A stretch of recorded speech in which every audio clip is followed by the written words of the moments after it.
20 doctor R के जैन की book से इनकम फ्रॉम सैलरी आपका चैप्टर है, बहुत ही अच्छा क्वेश्चन है, ठीक है, इंपॉर्टेंट लगा लीजिएगा। इसमें 3-4 नई चीजें हैं जो मैं आपको बताऊंगा। कार का तो वर्क आ गया था, उसके अलावा इसमें कुछ और चीजें भी हैं। तो mister Shivaji Rao is an employ in a company dealing in gas in Hyderabad.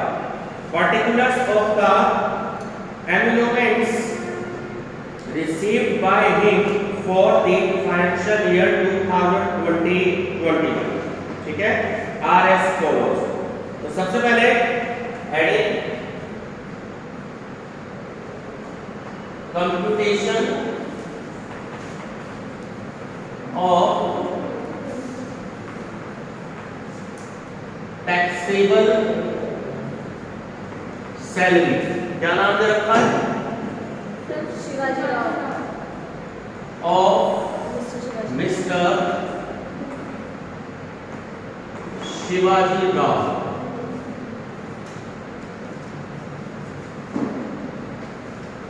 For the assessment year 2021-22। Question number है कि आप बात करोगे। चलिए, तो फर्स्ट है इसमें बेसिक पे, ये रखिए आपको 1,20,000। बेसिक पे मींस कि यही आपकी बेसिक सैलरी भी है। बेसिक पे या बेसिक सैलरी तो इन्होंने ईयर की आपको कैलकुलेट करके दी हुई है 1,20,000, ठीक। नेक्स्ट है arrears of bonus ₹8,000। Arrears of bonus ₹8,000।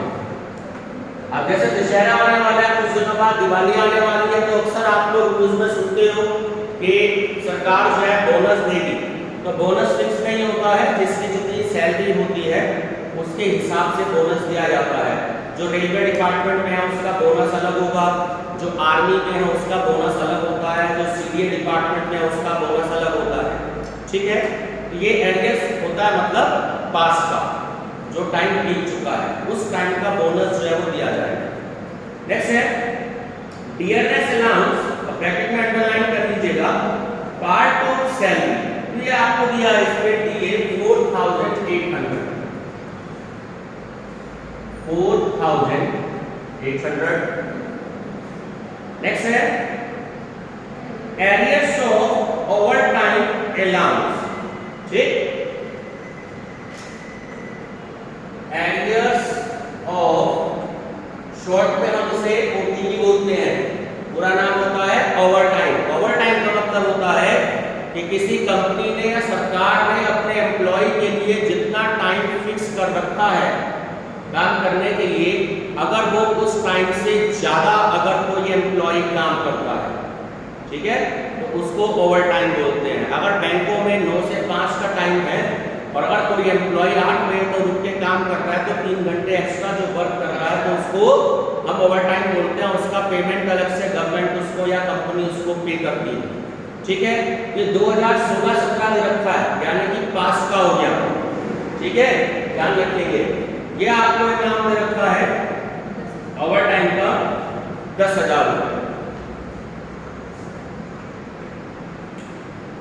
यहां तक तो ठीक है, नॉर्मल बच्चे अब कर लेते हैं। अब ये जो पॉइंट है इसमें स्टूडेंट्स मिस्टेक कर जाते हैं। जो लिखा होता है income tax paid by employer, इसको अंडरलाइन कर लीजिएगा। इनकम टैक्स पेड करने की जिम्मेदारी किसकी होती है? एम्प्लॉय की होती है, एम्प्लॉयर की तो नहीं होती, ठीक है। तो इसलिए इसको आप क्वेश्चन में शामिल करेंगे, ये बात याद रखिएगा। Income tax paid by employer या ऑनर लिखा हो 200 रुपए। मैं अगर सैलरी अर्न कर रहा हूं तो मेरी ही लायबिलिटी बनती है इनकम टैक्स को देना, भगवती कॉलेज की नहीं है। लेकिन अगर भगवती कॉलेज दे रहा है तो मेरी टैक्सेबल इनकम में ऐड होगा, ठीक है, ध्यान रखिएगा। नेक्स्ट है फर्निश्ड हाउस, अब यहाँ पर आपको वर्किंग नोट्स आएगा कि रेंट फ्री फर्निश्ड हाउस है, रेंट पेड बाय एम्प्लॉयर। जब रेंट पेड एम्प्लॉयर कर रहा है, इट मींस कि वो मकान कंपनी का या एम्प्लॉयर का नहीं है। बात समझ में आ गई? ये बात मैंने आपको बता रखी है कि जब मकान एम्प्लॉयर का या कंपनी का नहीं होता है, तब हमें सीधे सीधे पॉपुलेशन को ध्यान में नहीं रखना होता, सीधे सैलरी का 15% हमें लेना होता है। ठीक है, तो इसको अंडरलाइन करिएगा, ये इंपॉर्टेंट लाइन है कि rent paid by the employer, ठीक है, 15,600 और रेंट ऑफ फर्नीचर है 2,500। ठीक, तो अब हम यहाँ पर वर्किंग नोट इसमें हम करते हैं value of rent free house की। 7-8 लाइन छोड़ के वर्किंग नोट आप कर लीजिएगा। Value of rent free house, देखिए क्या आपको कैलकुलेट करनी है। मैं एक बार फिर से लाइन पढ़ रहा हूं, क्वेश्चन की तरह ध्यान दीजिएगा। तो इसमें जो सैलरी आपको सैलरी सबसे पहले हम इसमें कैलकुलेट करेंगे और उसके बाद ये जो रेंट पेड किया जा रहा है ये 15,600 रुपए दिया जा रहा है। ये बात समझ में आ रही है? सबसे पहले हमें क्वेश्चन में क्या सॉल्व करना है? सैलरी, क्योंकि बिना सैलरी के value of rent free house calculate नहीं किया जा सकता। अब सैलरी कितनी है? 1,20,000। अब डीए क्योंकि लिखा है पार्ट ऑफ सैलरी, जो मैंने आपको अंडरलाइन करवाया था, इसलिए मैं डीए को यहां पर ऐड कर रहा हूं। बात समझ में आई? अगर ये नहीं लिखा होता अंजलि जी तो मैं इसे ऐड नहीं करता। ठीक है, ध्यान रखिएगा। तो इनको मुझे टोटल बताइए। 4,800, 1,24,800। ठीक है, यहां तक क्लियर है? अब यहां 2 लाइन खींच दीजिए। ठीक है, अब 15% ऑफ सैलरी कर दीजिए। 15% ऑफ सैलरी है 18720। ये बात समझ में आती है? 18720 15% आपने सैलरी कैलकुलेट करी, क्योंकि शिखा जी वो मकान एम्प्लॉयर का नहीं है। ठीक है, सीधे सीधे 15%। अब आपको ये देखना है कि रेंट पेड कितना किया गया है। वो किया गया है 15,600। ये बात समझ में आती है? अब इन दोनों में आप कंपेयर करेंगे तो इन दोनों में सबसे कम वैल्यू क्या है? ब्रैकेट में यहां पर मेंशन कर दीजिएगा, विच एवर इज लेस। ये बात समझ में आती है? विच एवर इज लेस, 15,600 रुपए विच एवर इज लेस हो गया। देखिए अब रेंट कितना है फर्नीचर का। यहाँ पर मैं आपको एक चीज बता दूं, इसको भी अंडरलाइन कर लीजिएगा, बच्चे बड़े कंफ्यूज हो जाते हैं। जहां लिखा है रेंट ऑफ फर्नीचर रुपीज 2,500, ध्यान से समझ लीजिए, रेंट दे रहा है। हमने जो भी 5-6 क्वेश्चन में जब value of rent free house calculate किया था तो हमने 10% of the cost of furniture add किया था, याद आ रही? लेकिन यहाँ पर रेंट दिया है, कॉस्ट नहीं दी फर्नीचर की। ये बात आपको ध्यान रखनी है कि जब फर्नीचर की कॉस्ट देगा तो उसका आपको 10% यहाँ ऐड करना है, ना 9% ना 11%, 10% फिक्स है। क्लियर हो गया? लेकिन जब कॉस्ट ऑफ फर्नीचर नहीं देता है, सिर्फ रेंट ऑफ फर्नीचर देता है, तो सिर्फ रेंट आपकी पूरी वैल्यू ऐड होती है। इस बात का आपको ध्यान रखना है, तो कंफ्यूज मत होइएगा एग्जाम में। प्लस रेंट ऑफ फर्नीचर, कई बच्चे क्या करते हैं, इसका भी 10% कैलकुलेट कर देते हैं, गलत हो जाता है। रेंट का कोई 10% नहीं होता, सिर्फ कॉस्ट ऑफ फर्नीचर दिया होता है तब उसका 10% होता है। यह आपका हो गया 2,500, 0 0 0 5 11, कितना आ गया? यही है। तो इसे हमने क्या कहा? Value of rent free house 18,100 रुपए। तो यहाँ आपने अब value of rent free house 18,100 रुपए, ये आपकी वैल्यू आ गई। यहां तक सबको क्लियर है? चलिए अब आगे बढ़ते हैं। आगे इसमें दी एम्प्लॉई हैज अपॉइंटेड, ध्यान रखना, इसको अंडरलाइन कर दीजिएगा। एम्प्लॉई हैज अपॉइंटेड, एम्प्लॉय ने अपॉइंट किया है, एम्प्लॉयर के नहीं है ये, ठीक है। तो the employee has appointed gardener, sweeper and cook for whom the employee has made payments and these have been reimbursed by employer। मतलब कि ये जो भी स्वीपर, कुक और गार्डनर जो रखे हैं, ये रखे तो एम्प्लॉय ने खुद हैं, लेकिन इसको रीइंबर्स कौन करेगा, इसकी पेमेंट कौन देगा, कंपनी देगी, ठीक है, या एम्प्लॉयर देगा। फ्री यूज ऑफ चॉफियर, ठीक है, ये जो चॉफियर दे रखा है 1,200, इसको ड्राइवर को हम बोलते हैं शॉफर, ठीक है, ड्राइवर को बोलते हैं। ये बात आप ध्यान रखेंगे, ठीक है। पहले चलो फिलहाल इनकी पेमेंट कितनी कितनी है, गार्डनर की और गैस की, ये हम लिख लेते हैं। बोलिए पता चलिए गार्डनर का अमाउंट कितना है? सर 1,000। 1,000। फ्री गैस सप्लाई का 400। गैस का हो गया 400। 400। स्वीपर का 600। स्वीपर का हो गया 600। 600, ठीक है। चलिए सर कुक का भी है। कुक भी है, बोलो कुक का कितना है? 800। 800। ये सारे अमाउंट आ जाएंगे, ध्यान रखिएगा। चलिए टोटल करते जाना प्राची जी साथ के साथ, रितिका तुमने कर रखा, टोटल करते जाना साथ के साथ कितना आ रहा है। चलिए अब हम ड्राइवर की बात करते हैं। Free use of chopper at 1,200 per month, driver of car 1.6 litre cubic capacity. मैंने आपको सीसी का पूरा नाम बताया था, क्यूबिक कैपेसिटी होती है, ठीक है। ये आपकी छोटी कार है, ठीक है, कार जो है वो आपकी छोटी है। आगे हम पढ़ते हैं। End of engine use for exclusively private purpose, private purpose पे अंडरलाइन कर दीजिए। जब वो प्राइवेट पर्पस के लिए वो यूज कर रहा है, ठीक है। चलिए ध्यान रखना है वैल्यू ऑफ कार। चलिए जरा मेरे को मल्टीप्लाई करके बताएंगे कितना कितना अमाउंट आएगा।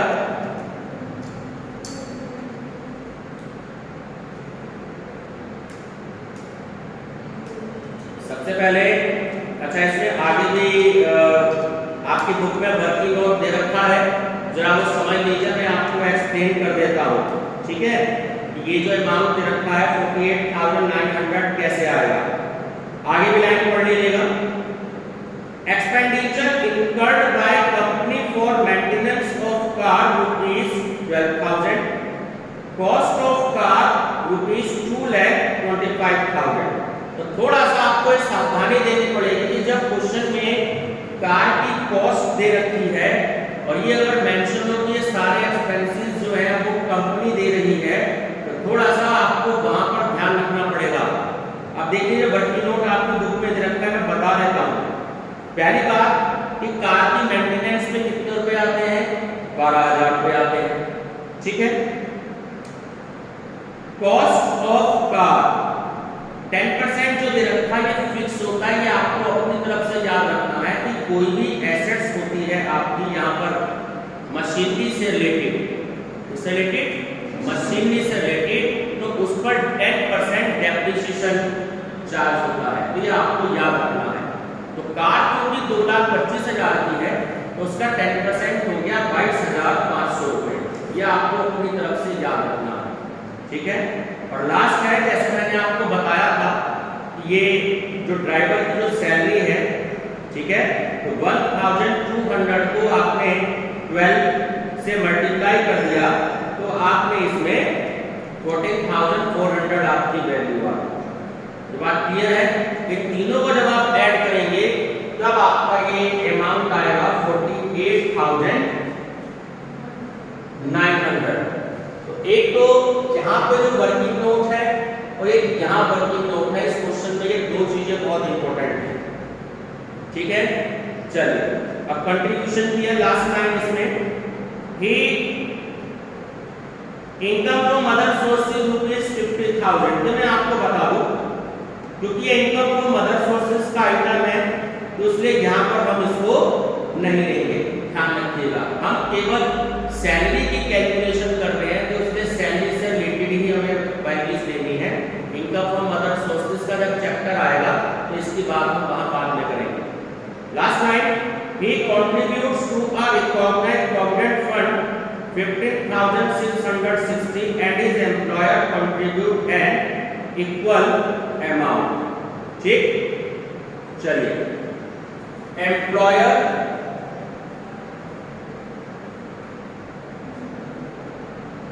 contribution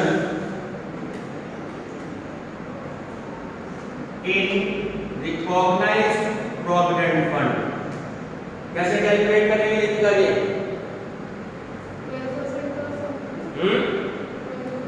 12% कैलकुलेट करेंगे। तो अब आप ध्यान से देखो आपकी सैलरी कितनी है, क्योंकि इसमें ये आपको 15,660 रुपए तो कैलकुलेट करके दे रखे हैं।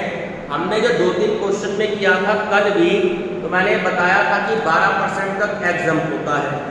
अब 12% से ज्यादा दिया हो, मान लो 15% दिया हो तो 15 में से 12% माइनस कर लिए तो 3% आ गया, तो वो आपने सैलरी का 3% कैलकुलेट कर लिया।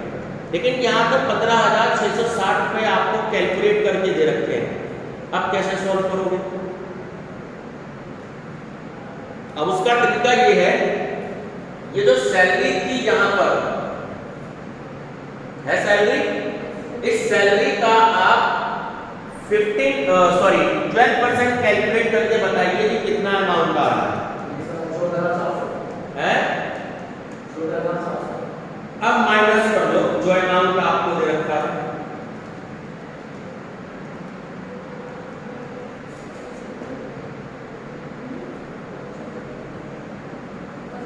प्राची जी स्टॉप करो इसे आराम से।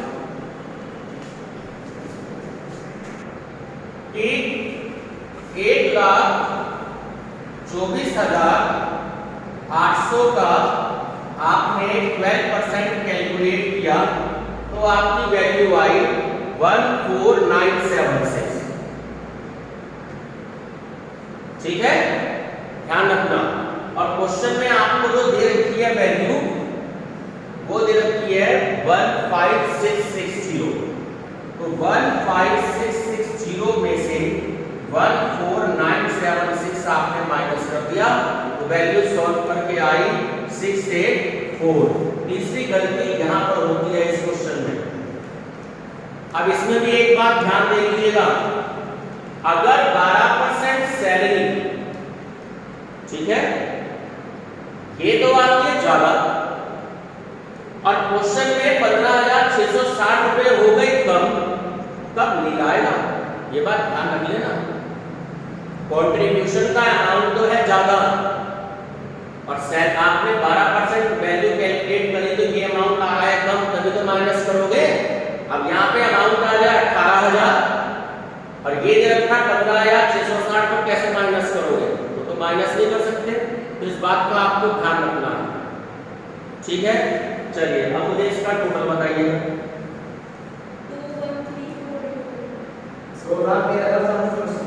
213,484। ठीक है, तो ये आपकी आ गई ग्रॉस सैलरी। स्टैंडर्ड डिडक्शन की बात करते हैं, लेस डिडक्शन अंडर सेक्शन 16 और यहाँ पर आपकी स्टैंडर्ड डिडक्शन दी है कितनी होती है मैक्सिमम? 50,000 माइनस करिए 163,484। यही आंसर है। चलिए, तो ये आपकी हो गई taxable salary. Taxable salary question जो कि बहुत इंपॉर्टेंट था, तो इसलिए ये वाला क्वेश्चन मैंने आपको कराया है, आप खुद नहीं कर सकते थे इसे, ध्यान रखिएगा। हो गया?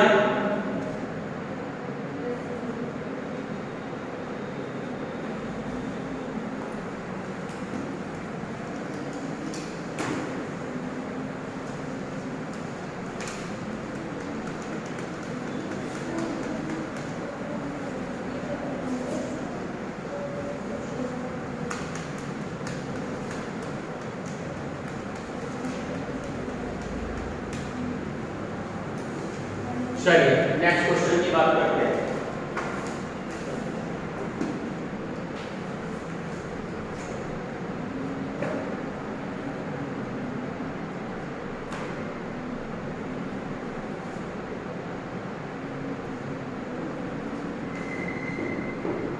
चलिए क्वेश्चन नंबर 23 पे आइए।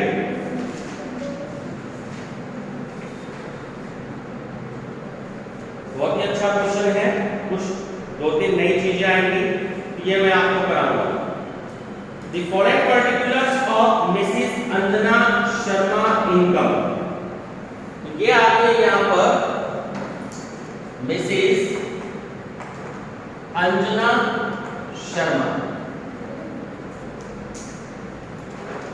अब फर्स्ट पॉइंट है, देखिए क्या क्या वैल्यूज हैं। Salary after deducting 48,000 of income tax at source, तो बस इसको अंडरलाइन कर लीजिएगा, पहली लाइन में क्वेश्चन गलत हो जाता है एग्जाम में। After deducting 48,000 for income tax at source, इसका मतलब क्या है, हमें बिफोर वाली सैलरी खुद से कैलकुलेट करनी पड़ेगी, ठीक है। अगर आफ्टर की सैलरी हमें दे रहा है, डिडक्टिंग मतलब कम करना या माइनस करना, ठीक है, टैक्स एट सोर्स, ठीक है। तो उसकी जो सैलरी दी है वो 3,60,000 रुपये पर एनम दी है, लेकिन हमें उसकी सैलरी को ऐड करना है। तो जो फर्स्ट पॉइंट है आपका, जो बेसिक सैलरी है कितनी है, कितनी 3,60,000, सबसे पहले 3,60,000 रुपये दिए हैं, ठीक है, प्लस इसमें ऐड कर देंगे ये जो नाम आपको दे रखा है, देखो कि ये जो 48,000 में रखे हैं, तो इसे इनकम टैक्स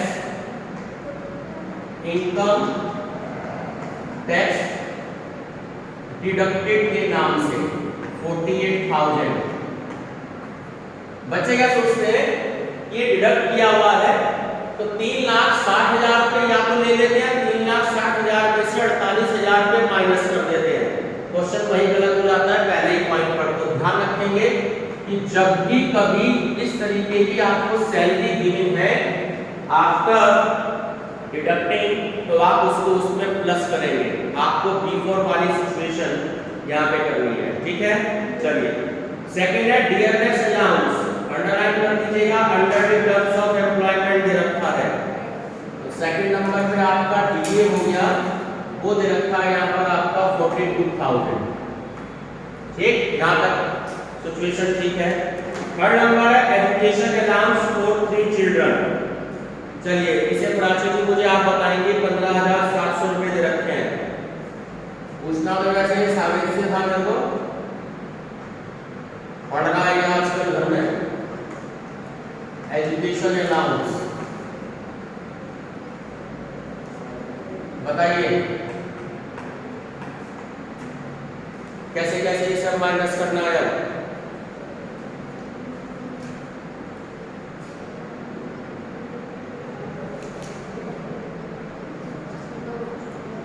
बताओ ना क्या काम करेगा। हर एक क्वेश्चन में अगर ये चीजें आएंगी तो प्राची को बार-बार थोड़ी बताया जाएगा, है? 3 बच्चों का उसने अमाउंट रखा, आपको कितना एग्जाम करना है? 2 है? तो कितना अमाउंट आ गया? तो फिक्स अमाउंट है 2400, इसमें तो कोई सोचने वाली बात ही नहीं है।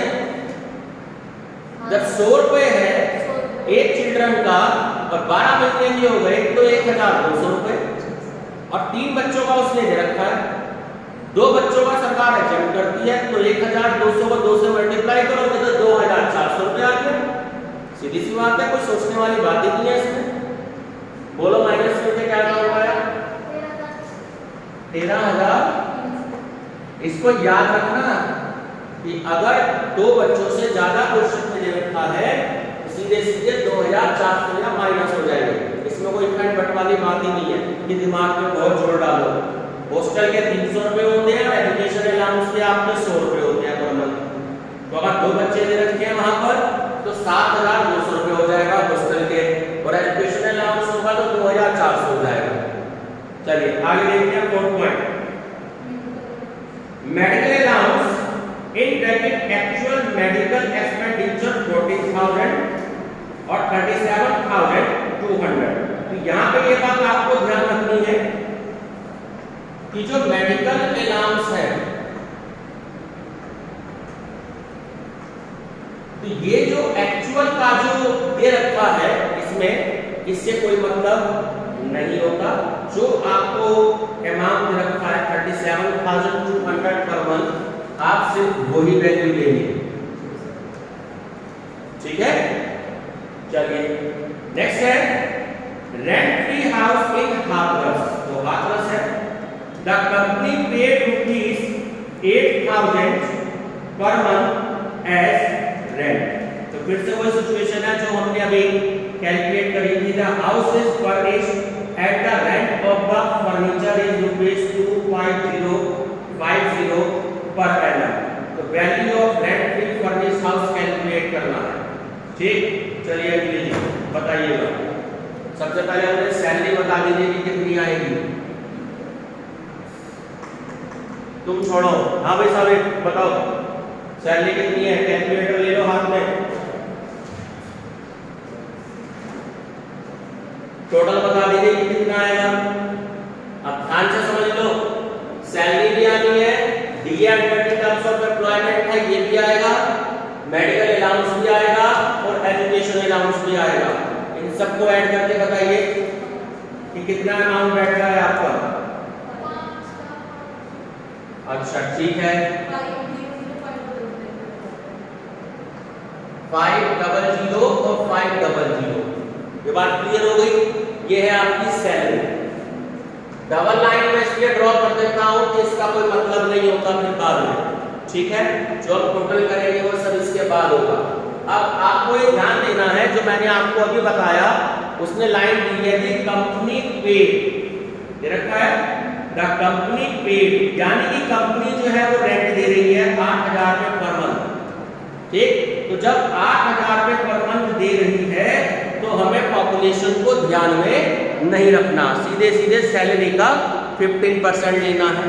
ठीक, तो ध्यान से देखो 15% ऑफ सैलरी। क्या चीज? सारे ऐड होंगे। क्यों? Under the terms of employment नहीं दे रखा क्या ब्रैकेट में? जब under the terms of employment देगा तो सैलरी में आप ऐड करोगे। पिछले में भी तो ऐड कर रखा था जब पार्ट ऑफ सैलरी दे रखा था। तो forming the part of salary under the terms of employment जब भी दिया होता है तो सैलरी के साथ ऐड हो जाता है। ठीक है, चलिए 15% क्या आया? 75075। यहाँ तक की बात क्लियर है? ये आ गया 15%। अब देखते हैं कि रेंट कितना पेड कर रखा है। तो रेंट पेड कर रखा है उसमें 96,000। ठीक है, 8,000 रुपए के हिसाब से आपने 12 से मल्टीप्लाई कर ली तो रेंट पेड की वैल्यू कितनी हो गई? 96,000।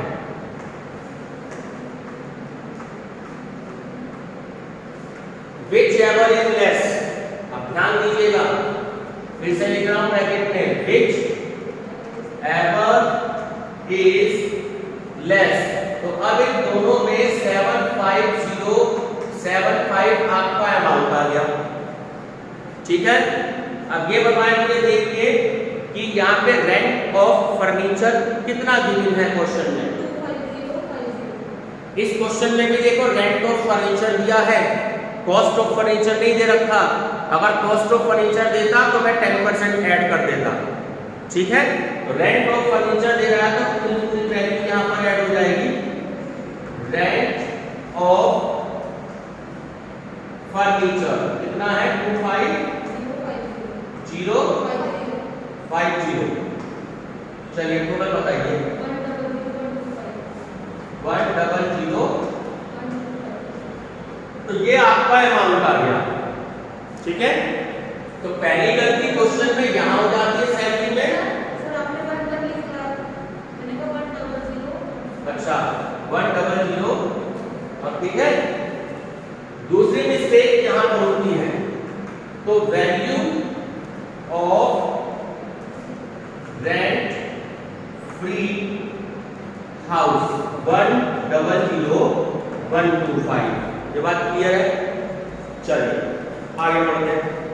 आगे क्या दे रहा है आपको value, a domestic servant, a sweeper and a watchman were paid by the company at the rate of 1250 per month each. ये जो ईच वर्ड दे रखा है इसको बॉक्स में बंद कर लीजिएगा, ये बड़ा खतरनाक वर्ड है ईच का, क्योंकि बच्चे पता है क्या करते हैं कि 1250 को 12 से मल्टीप्लाई कर लेते हैं। गलत है, ईच वर्ड दिया है। ईच का मतलब वो स्वीपर भी हो गया और वो वॉचमैन भी हो गया और वो डोमेस्टिक सर्वेंट भी हो गया। तीनों को 1250 रुपए अलग अलग दिए जाते हैं, इस बात का ध्यान रखना है। ठीक है, चलिए तो ये आ गया आपका सर्वेंट। दूसरा क्या है, वॉचमैन, और तीसरा क्या है, ये तीसरा बोलो, स्वीपर। बोलते ही नहीं हो, चुप करके बैठे हो बिल्कुल। 1250। प्राची तुम कुछ नहीं बोलती हो। सर वो कॉपी से देख के बोल रहा था, हम क्या बोल रहे हैं। कॉपी में से देख के कहां बोल रही है, इसके पास आंसर सर तुम बोलो ना अपनी कैलकुलेशन कितना आया, कैलकुलेट करके कैलकुलेशन तो करके देखो।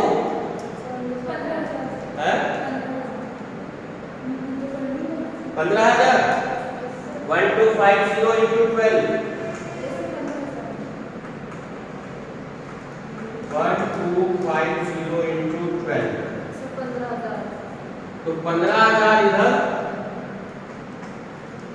तीसरी मिस्टेक यहां हो जाती है, ये अगर ईच वर्ड क्वेश्चन में गिवन है तो आप तीनों को देंगे, और अगर ईच वर्ड नहीं है तो केवल यहां क्वेश्चन में 15,000 ही आएंगे।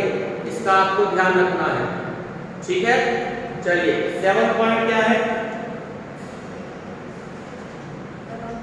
The company spent ₹8,000 on her refresher course. ठीक है, ये बात ध्यान रखनी है, रिफ्रेशर कोर्स पर कोई कंपनी अगर अपने एम्प्लॉय पर खर्च कर रही है तो वो टैक्सेबल जो है वो नहीं होगा। ठीक है, ये बात ध्यान रखेंगे, ये नहीं आएगा। हर contribution to RPF ₹31,000 and employer contribution ₹36,000। सावेज जी बताएं कितना अमाउंट आएगा।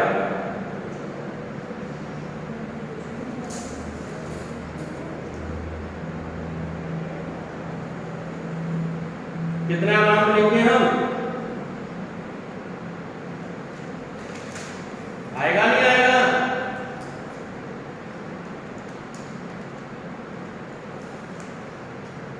नहीं आएगा, क्योंकि उनका कंट्रीब्यूशन 31,000 है और एम्प्लॉयर का कंट्रीब्यूशन 36,000 है। क्यों नहीं आएगा, ज्यादा हो गया। बिल्कुल सही बात है। ठीक है, चलिए लास्ट है, the company has provided a free telephone. Free telephone कह दिया, and Mrs Sharma residence and paid bill amounting to ₹8,000। Company provide करा दिया, ठीक है। जब कंपनी प्रोवाइड कराती है कोई फैसिलिटीज, ये परक्यूजिट्स हो गया, टेलीफोन देना, ये यहीं आएगा, ठीक है। चलिए लास्ट है, she paid professional tax ₹7,000 for 3 years। ये हमारी स्टैंडर्ड डिडक्शन में आएगा, ठीक है। चलो अब ये इसका टोटल बताइएगा।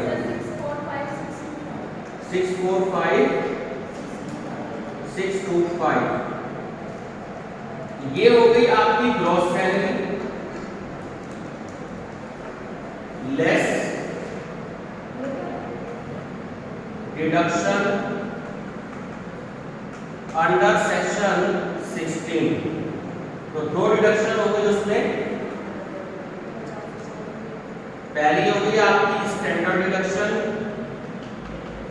50,000 की, और दूसरी हो गई इसकी प्रोफेशनल टैक्स की, वो है आपके 7,000। अब ये 57,000 इसमें से माइनस कर दीजिए। सर 588,625 588,625 चेक करिए आंसर, सही है। इसे हम कहेंगे टैक्सेबल सैलरी, ठीक है। तो जो इसमें मिस्टेक हो सकती थी मैंने आपको बता दी। पहली मिस्टेक यहाँ पर, दूसरी यहाँ पर, तीसरी अगर ईच वर्ड लिखा है तो 15 या 45,000 आएंगे, अगर ईच वर्ड नहीं लिखा तो सिर्फ 15,000 आएंगे, ठीक है। चलिए पता चलिए बाकी क्वेश्चन जो है वो हम कर करेंगे।